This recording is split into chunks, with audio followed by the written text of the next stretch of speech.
Като мембър виждате това кръгче и съответно инициалите В за Вили и ДК за Даниел Каменов. Съответно, когато създадете една нова карта с примерно нов обект, в който се сложи една торба, може на първо място да прикачите снимка на обекта.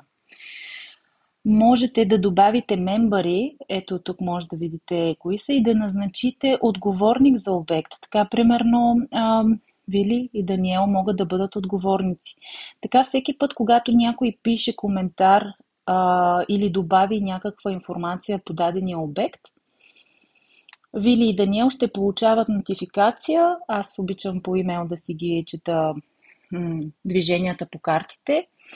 И съответно, ако има нещо важно, ще получим уведомление или пък ако имате нещо нужда от съдействие, ще разберем по този начин. Ако вие си добавите нов обект, е хубаво вие да се тагнете по този начин, да сложите себе си като отговорник по обекта и все пак, ако имате лице за контакт от обекта, е хубаво и той да се присъедини към Trello таблото и към дадената карта, защото когато имаме обект, е много важно, сега ще ви покажа ето тези жълто-синьо, те през телефона не се вижда надписа, но когато работите през компютър, тук ще има текст и сега ще видите кой е той.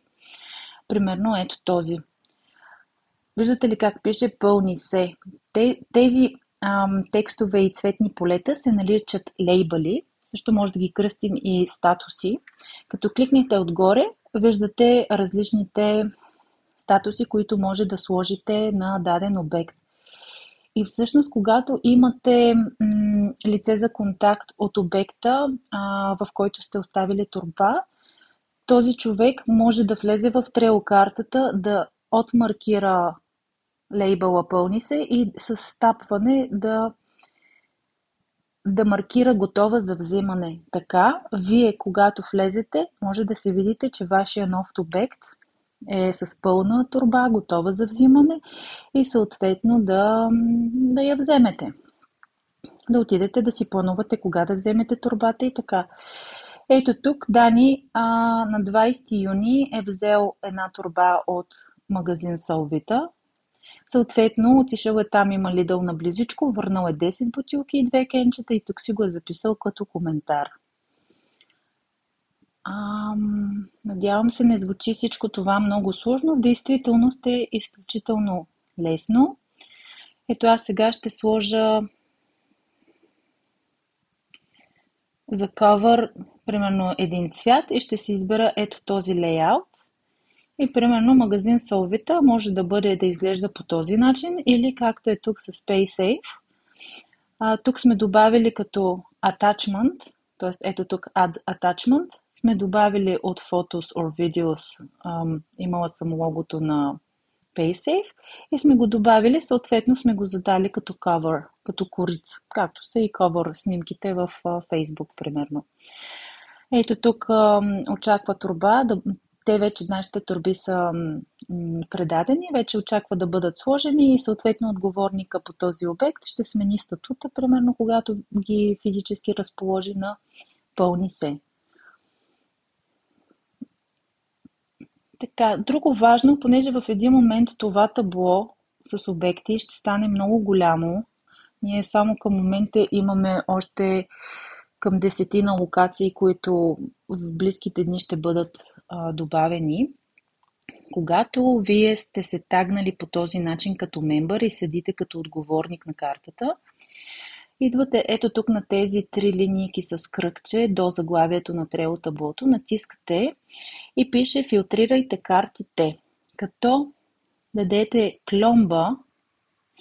Виждате ли как отдолу се появяват имената? Вие може да си напишете вашето име и съответно да изберете себе си и натискате бутона Return на клавиатурата, за да може да видите, да ви скрие излишните карти, на които вие не отговаряте или обекти и съответно да си ви останат само вашите обекти, на които сте посочени като мембър.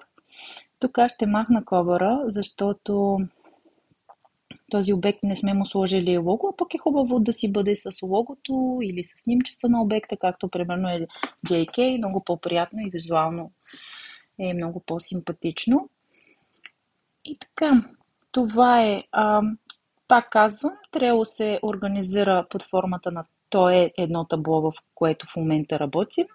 Тук може да си разгледате във всяка една карта, да си штракнете, да си може да си запишете коментар. Ето тук има към всяка карта някакво описание и съответно, ако искате карта, може, извинявайте, не карта, а торба за някакъв ваш нов обект, може в коментар, отново с кльомба, само секундичка, с кльомба, дали Даниел Каменов или пък мен, Вили,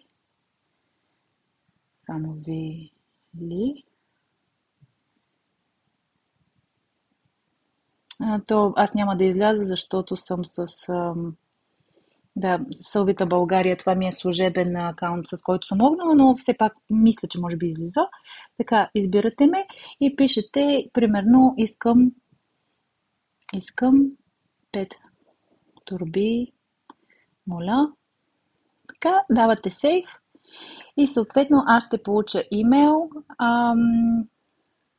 Дани ще получи email notification, че имате нужда от 5 турби, а пък вече на лично съобщение можем да се разберем кога ще ви е удобно да ги вземете, къде да ви ги изпратим и как да се организираме.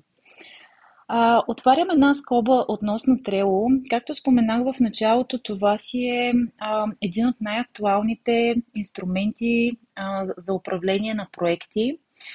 Аз го ползвам в личен и служебен план ежедневно.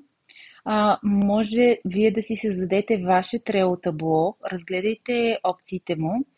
Ако ви е интересно, мога да направя отделно видео, за да ви покажа как става. Направете си ваше Trello табло, създайте си списък с задачите, създайте си списък с дейности, събития, преживявания, които искате да посетите. Давам един пример. Аз имам много различни табла. Едното ми табло е буквално activities, т.е. дейности. И понеже вече ни бомбардират от всякъде с различни събития в Facebook, в Instagram, дори в TikTok, по имейл получавам покани за различни събития и аз няма как да ги помня и пазя всичките, а искам, когато имам време да седна да си разгледам, какво правя? Правя си скриншот. Правя си скриншот на събитието, копирам си линка към него и съответно идвам в Trello таблото ми, което на мен е Activities. Примерно първия списък съм си го създала за Вили Activities.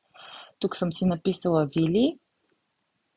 И съответно ето тук си добавя една карта с може директно да си добавите скриншота, виждате Choose from Photos, може да си добавите заглавие, вътре като влезете да си добавите цялата информация за събитието и така, вместо да си чудя какво да правя този уикенд, отварям, виждам какви събития съм си събрала през седмицата, през изминалите дни, харесвам си и прочитам си повече и отивам.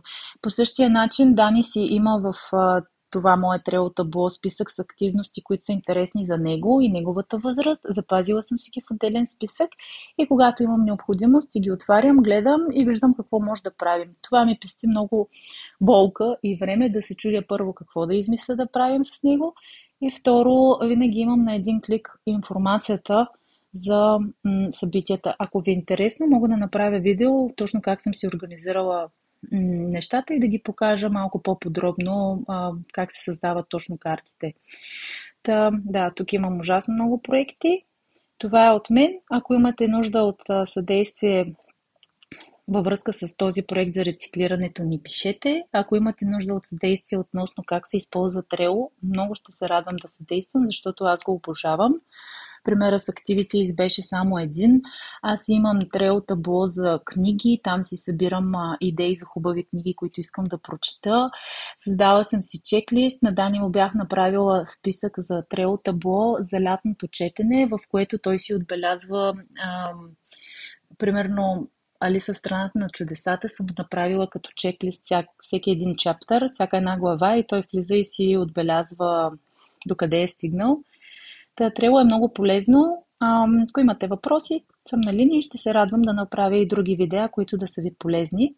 Тук може да кликнете във всяка една карта и да си прочетете какво точно сме си писали Да, ето как става инструкции и видеоматериали за работа с Trello. Тук ще кача това видео. Благодаря ви много, на разположение сме и действаме